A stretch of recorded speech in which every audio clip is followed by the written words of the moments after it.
Secret Samantha by Tim Federle. It's a lot of pressure to pick a good elf name. When I was little, I never stuck my pets with average names like Spot or Rover. It was more like Peanut Brittle or Sir Hop-a-Lot. But having to name myself for our Secret Santa week at school is kind of stressing me out, and it's almost my turn in the circle. I always seem to go last, which is just my luck. Yoo-hoo, Samantha, Miss Lee says. Ugh, I hate when people don't call me Sam, and it throws me off. I open my mouth, but my elf name doesn't come out the way I want it to. I want my elf name to be Flame because I like the way fire changes from orange to blue to smoke without even warning you. Sparkles, I say. Sparkles? Miss Lee asks, probably because my voice is so small. Yeah, I say, Sparkles the elf. It's no flame, but it seems safe enough. Still, a few of the boys begin telling some kind of Sparkles-themed joke. They'll find anything to make fun of. Like when I said I wanted to be called Sam last year, and they all said, "Is that because you look like a boy?" Maybe I should have expected it. I had really short hair then, which I begged my mom to let me go get cut when we moved here. She warned me not to. "Kids can be cruel, honey," she said. She was right. They call me Sam the Man, which doesn't even rhyme, by the way. Anyway, I let my hair grow back out and I stopped telling people to call me Sam, and here we are. With Sparkles in the bag, Miss Lee says, picking up a Santa hat and walking into the center of our circle after stepping over Parker's book bag. We've got a room full of elves. Miss Lee hops up and down like we're 5 years old. How fun was that? That's her signature phrase. Miss Lee taught the second grade last year, and all of her lessons feel way too babyish for us sixth graders. She parades the hat around so we can pick out the name of the elf who will be the Secret Santa for. Right when it's my turn, someone notices that there's snow coming down, which isn't that rare of an occurrence in Pennsylvania. Still, snow is snow, and now Miss Lee has whisked the hat away and we're all pressing our noses against the freezing window and counting snowflakes. That's when I feel a whoosh, the vacuum sound of room 314's door opening. The principal is here. Never good. She scrunches her face at all of us and shoots Miss Lee a glare. "First snow of the year," Miss Lee says, stepping forward to defend her turf. Her pink heels shriek against the waxed linoleum. Miss Lee always wears pink. She's beautiful. "It's just snow, kiddos," the principal says. I hate when grown-ups call us kiddos. But then, "Well, I think it's awesome," says a new voice coming from behind the principal. The voice steps inside our classroom. "The snow, I mean, it's awesome," says this girl, who isn't in a uniform like the rest of us, who is a little shorter than I am, whose fingernails are painted black, white, every other one. "I'm from California," she says, and offers us a thumbs up. The room is so silent with staring that you can hear the old clock ticking. 5 ticks later, the girl says, "Wow, you people are quiet." I didn't speak for an entire week when I first got to school, and I only came from across the state. "This is the new girl," the principal announces. And I think she says her name too, but I don't even hear it because I'm off in Samland wondering if I could ever stop biting my nails long enough to paint them black. But then I'm back in room 314, right as the principal is saying that we ought to treat the girl just the exact same way you treat each other, which seems like a funny thing to say because the principal is saying it. Kyle V is punching Elliot's shoulder. When the door clicks shut behind the principal, we let out a nervous group laugh, like we're bottles of pop that have been opened too fast. "We were just in the middle of playing Secret Santa," Miss Lee says. Somehow that gets us all running back into formation to stand on the frayed edges of a worn-out square of gray carpet. "We're picking names out of a hat, and at some point this week, you'll deliver a secret gift." "That's under $5, shouts Mia. She's the class treasurer and is mildly obsessed with money. Yes, thank you, Miss Santos," Miss Lee says, pausing before continuing her peppy explanation. Peppy would be a good elf name for Miss Lee. "And then on Friday, we'll all guess who's who, and cool," says the new girl. "Got it."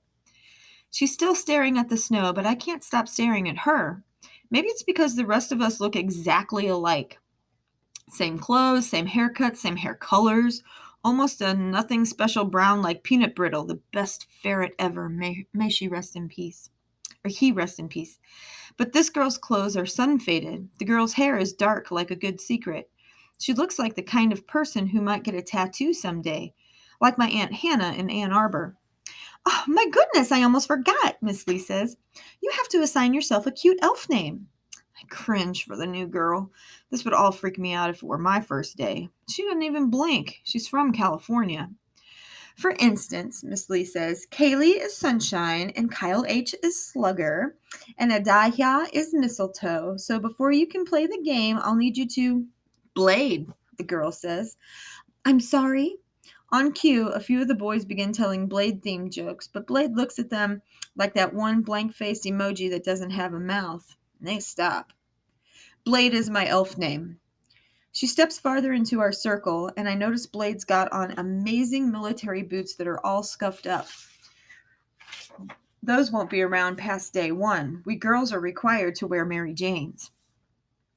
Oh, well then, Miss Lee says, not sounding peppy anymore. Blade. You can tell Miss Lee is bothered to have an elf called Blade on her watch, but that's not the important part. The important part is that I'm thinking how fun it will be to sled with my new best friend Henry this weekend, and how excited I am to see Dad for Christmas, and mostly how wicked the new girl's boots are. At the very same time, I reach into the hat and somehow pull out the name Blade. The period bell goes off right as she and I lock eyes, tight like matching puzzle pieces, almost like she can tell I picked her. Rumors spread in the lunch line like a common cold. Blade has a knife collection. Blade has his pet snake. Blade has 3 pet snakes. Blade feeds her pet snakes live rats, which she personally catches in the attic of her haunted house. And the most shocking rumor of all, Blade called her teachers by their first names at her old school in Berkeley. I'm telling you, Henry says in between bites of chicken fingers. Reagan said J.J. O'Reilly lives across the street from the new girl. Apparently, her family moved in over the weekend, and they're super weird. Weird can mean anything, Henry. Everyone calls us weird. I'm glancing around the cafeteria, swirling a tater tot and some Italian dressing, and feeling glad that nobody ever sits with me and Henry. I love having a big table to spread out my art notebooks and draw. I don't even care if Henry spills various sauces on my drawings, which he always does, because I then turn the sauce splotches into cartoon characters. Okay, true, Henry says. But I think this girl is like genuinely weird. Did you see her boots? Not only did I see them, I want a pair. I think they're pretty wicked, I say, and I'm proud of myself. I said it loud enough for Henry to hear me the first time. The monitor whistles. Lunch is almost up. We eat in 22-minute marathon sessions, and I always walk into life science with a bellyache. But today, I barely ate a thing. Well, whatever, Henry says, gulping his strawberry milk in 2 chugs. As long as you don't replace me as your number 1 friend. Oh, Henry, I say, standing with my tray to gather my notebooks. I think of you as more a pet than a friend. He acts all offended, but then he does his famous baboon snort, and we both laugh. If I'm your pet, then can I finish your tater tots? I hand over my tray and roll my eyes. But Henry's the best, even if I can't quite trust him with the secret that I'm Blade's Santa. When Henry's got a secret to keep, he looks like he has to pee. Frankly, it's a liability. Gosh, he says, smacking his lips, I would marry tater tots if I could. The official bell goes off, and the whole cafeteria shrieks and groans, but nothing can get me down now. I've just got life science, and then band practice, and then Mom is taking me last-minute Christmas shopping for Aunt Hannah and Miss Lee.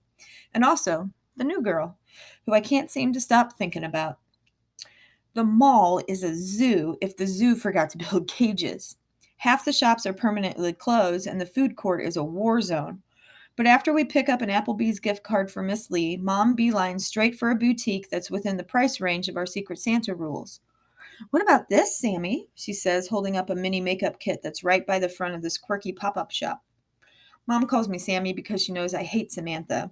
She knows I prefer Sam, and so Sammy is kind of in the middle. We are working on being in the middle with one another. Maybe, I say, and Mom goes, Speak up, Sammy, and I said, maybe. That right there is a good example of me being in the middle because I wanted to throw the makeup against the wall and shout, Blake doesn't need makeup to be cool. Well, I'll hold on to it, Mom says, making apology eyes at the cashier, unless you find something better. But I don't find something better is the problem. I go up and down the aisles and I find things that I could use, like those turquoise dragon earrings that might distract people from my giant ears, or this mini embroidered diva pillow that would be a good bed for my bunny, Sir Hopalot. But none of it seems very Blade. Samantha, I hear from the front. I'm allowed out of my mom's sight for about 10 seconds for every year I've been alive. As I'm shuffling back to her, I'm making note of the silver high heels she's got on so that I know make her feet scream. She always looks so dolled up, but so uncomfortable. She's the very opposite of me. I'd rather be plain and relaxed. If I could wear sweatpants to church, I would. If I could buzz off my hair, I would. I'm serious. So, Mom says, tapping the makeup kit against the counter, shall we?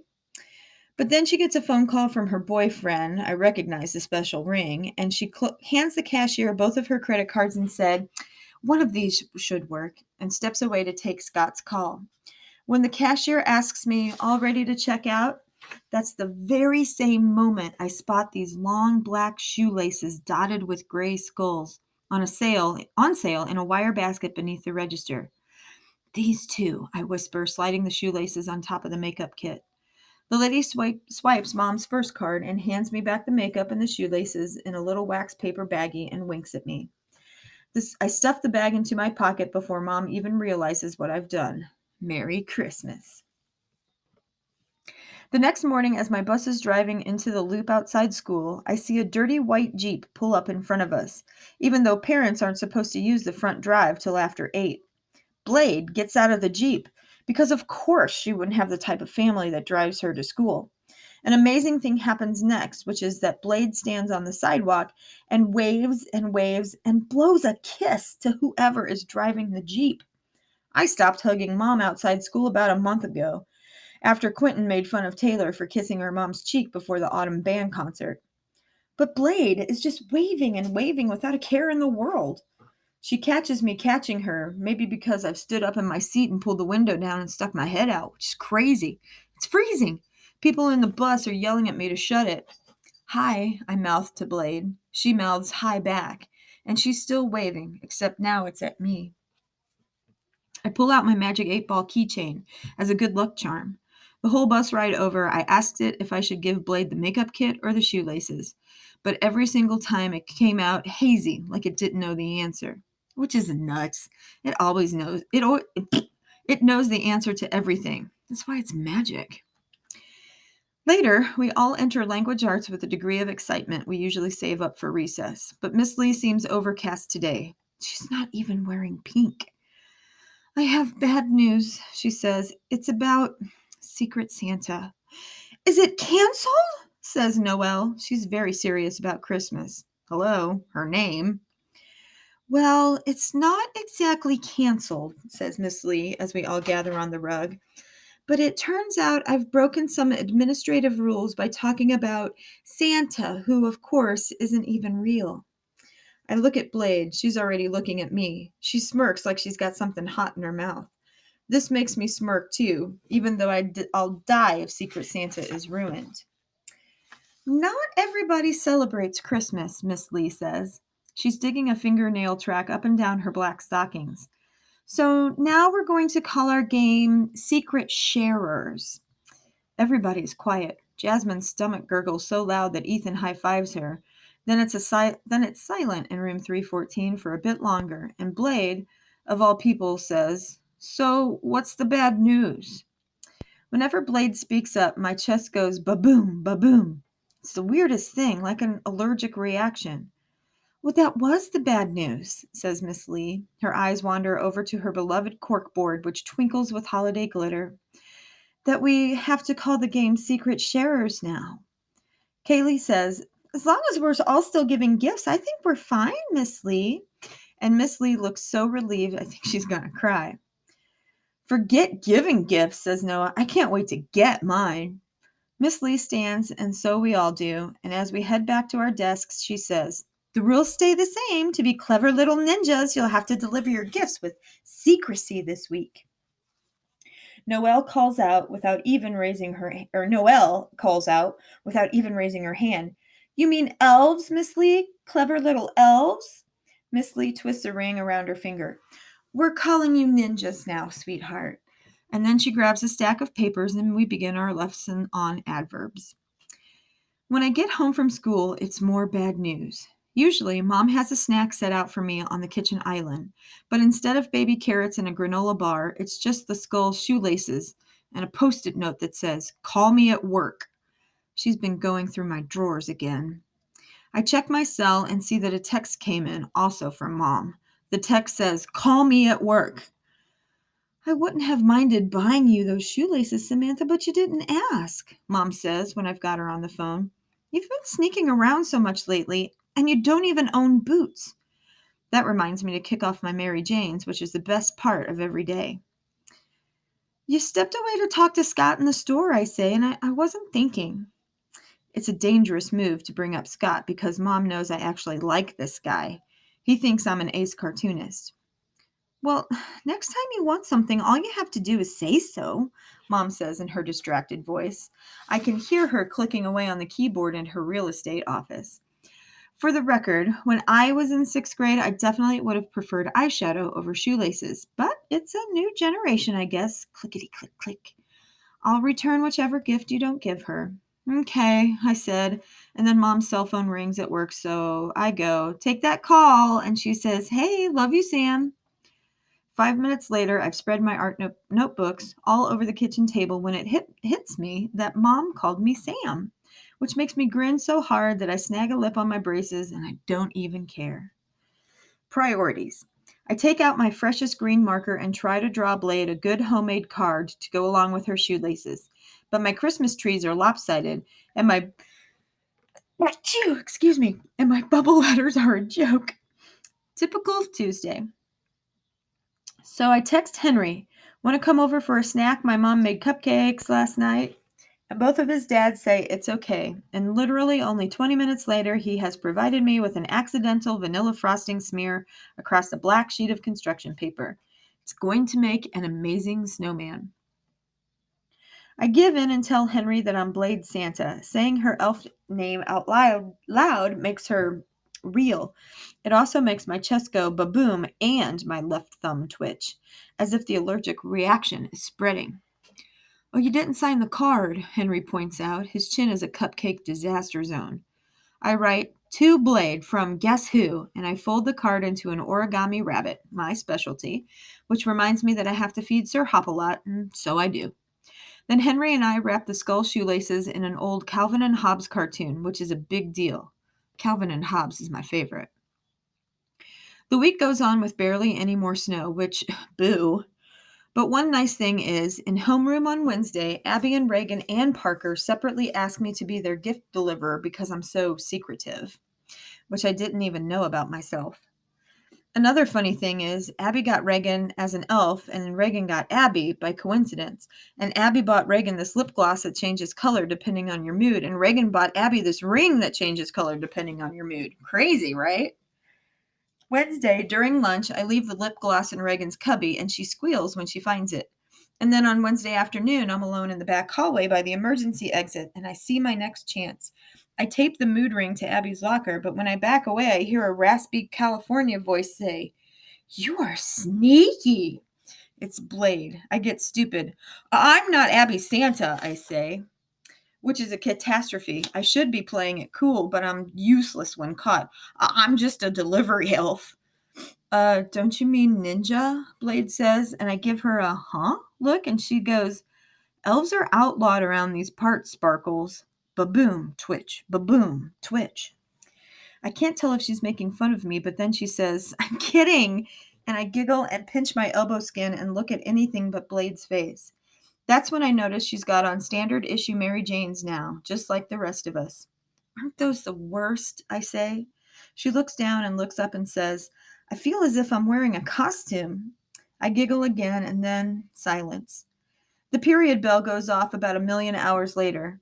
Blade says, social studies. I say, band practice. and we both make yuck faces before heading in opposite directions. But I turn back around. Is it true that you have pet snakes? Snakes echoes in the hallway, which is impressive. If I'm known for anything, it's for how hard I am to hear. But my voice echoes 3 times. Snakes, snakes, snakes. She stands there looking at me like one confused emoji. But then Blade smiles. I notice she's got braces too and goes, if snakes is the worst they're saying about me, that's pretty good. Which isn't exactly a no. Cool, I say. And then, I have a rabbit, and I used to have a ferret. She gives me the thumbs up before jutting it down the hallway. Social studies, she says again, and off she disappears. It dawns on me 15 minutes later in the middle of band practice that Blade must have been wearing color-changing lip gloss because as we were hanging out back there discussing ninjas and Mary Janes and snakes, her smile went from green to purple. On Thursday morning, I wake up in a sweat, and I hate sweating, which is why Henry and I always walk the mile in gym class. I didn't sleep well last night because of a nightmare. In it, I realized that if Blade was in fact wearing mood change lip gloss, maybe she is a makeup girl after all. Maybe she'd prefer the makeup to the shoelaces for a present, which I'd planned to give her at last today. When my alarm goes off, I don't even hit snooze. I run to my book bag and unwrap the skull shoelaces, carefully because, duh, it's a Calvin strip, and I don't want to tear through the punchline, and rewrap the paper around the makeup kit. Mom asks me if anything is up at breakfast. You didn't even hit snooze, she says. But I go, nothing's up, I just want to get to school. And she looks at me like I'm a llama or a cactus or something because I guess I've never said that before. Language arts is my best chance to slip Blade her gift if I want to actually watch her open it, and I do, but I'm scanning the room and there isn't a strong ninja candidate among any of these people. All the boys except Ryan P. are terrible secret keepers, and Ryan P. is out today for personal reasons. The rumor in the halls was lice. And forget the other girls, they are a giant clique. Frankly, I still feel like the new girl, even with an actual new girl around. So I do the unthinkable. Right by the aquarium, I pull Miss Lee aside. Miss Lee, could you please, be my ninja? She does an ace job sneaking the makeup kit onto Blade's desk because at one point during class, Blade goes to the water fountain. When she gets back, I'm wriggling around in my seat so much that it makes the chair squeak. Blade then does the cutest thing I've ever seen a non-kitten do.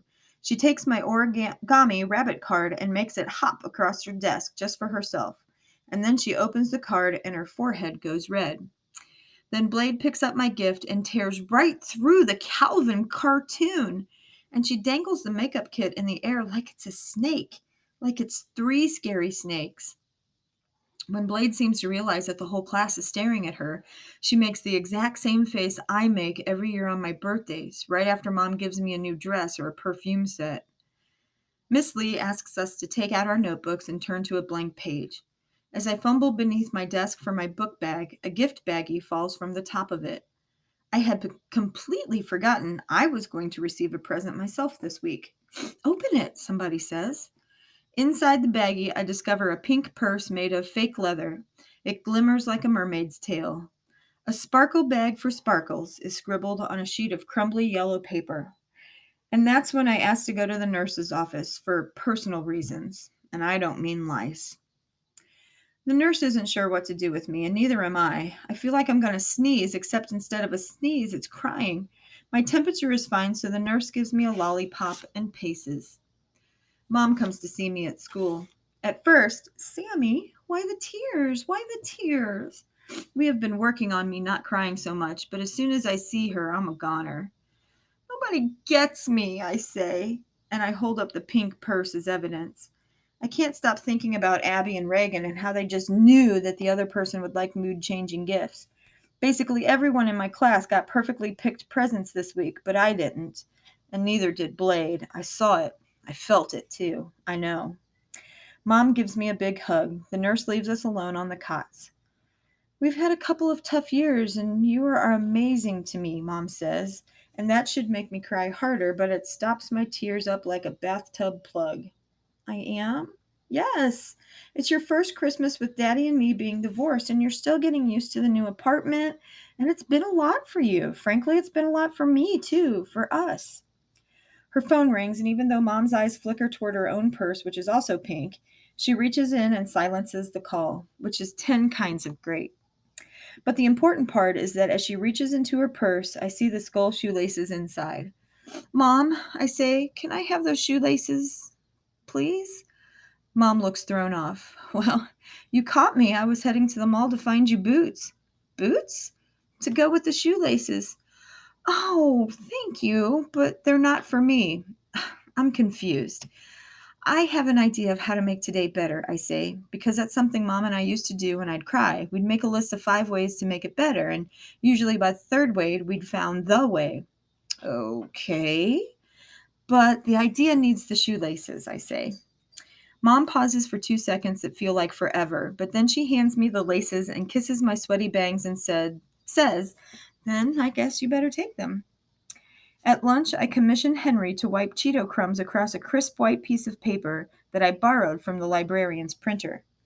Then I draw a tiger tail on Henry's best thumbprint smear, using my trusty orange marker to recreate the torn Calvin comic. And then I wrap my new drawing around the skull shoelaces. I can't stop thinking about how they'll look in Blade's boots, on Blade's feet, on Blade's legs. Even though she's shorter than me, she has the longest legs, I swear. Hobbs turned out great, Henry says, one of your best. I agree. I finish off my tater tots and make a very bold decision just to hand the shoelaces to Blade myself. Bold because it's illegal to reveal your true identity before tomorrow's secret sharer's ceremony. But I am feeling bold. I have decided that the ongoing babooms and the twitches and the itchy feet, a new symptom, aren't an allergy but a sign. Henry wishes me luck, and we have an impromptu burping contest. I let him win. Gym is awful, but I survive. After gym, I discover Blade at a drinking fountain, as predicted. She drinks a lot of water because California is going through a drought. She thinks it's amazing that water is unlimited in Pennsylvania. Oh, I was sort of looking for you, I say. Here. I hand her the shoelace package. It's my backup gift for you. I look at the ceiling. Baboon. Surprise! I knew you were my secret Santa. I knew it, Blade says. You're such a good artist. That bunny card was amazing. Wow. I lean over and take a long fake sip of water, and when I surface again, Blade is dangling the unwrapped shoelaces, not like 3 scary snakes, but like one perfect present. Sick, she says, which sounds wrong, but Blade goes, sick is a compliment where I come from, and I go, oh, good. This seems like the right moment to run away. But then Blade takes one of the black shoelaces and ties it around her wrist, which you'd think would be impossible to do by yourself, except Blade is very coordinated, athletic practically. Ta-da, she says. Just as she finishes triple knotting the makeshift bracelet, I reach out and help her. No, here, she says, and Blade takes my wrist and ties the other shoelace around it. Everything that isn't my wrist itches and twitches and tingles and babooms at the same time. I have to force myself to talk. I didn't realize shoelaces could be bracelets, I say. I feel like an empty mug that's being filled with hot chocolate. Like I've been getting warmer all week and I finally found the hidden prize. Twins, Blade says, holding her wrist up to mine. They almost touch. Yeah, I say, something like that. Blade nods and a speck of dandruff falls from her head like a snowflake. I make a wish on it. The bell goes off. It rings and rings, even when it stops ringing. Blade says, social studies. I say, band practice. And we make the same yuck face before heading in opposite directions. But then she turns back around. Hey, Sparkles, what's your real name? I catch sight of the hall monitor at the end of the corridor, 5 seconds away from giving us our first warning. My lips go to say Samantha, but my mouth says, and just barely, Flame. Blade smiles. Her braces shine. Flame, huh, and they call me weird. This is your first warning, ladies, the hall monitor says. We pivot from one another to head to our classes, but my Mary Janes turn me right around. Squeak. Blade, I whisper. Yeah, Flame? Second warning, ladies. Now the hall monitor is walking toward us. It's actually Sam. My name is Sam. It's the first time I've corrected somebody in nearly a year. I brace myself to hear a joke about how Sam's a boy's name, to get teased. But Blade shimmies her wrist above her head, and the skull shoelace dances at the end of her arm. Your secret's safe with me, Sam. And right as the hall monitor arrives at my side, I say, sick. And this time, I'm not whispering.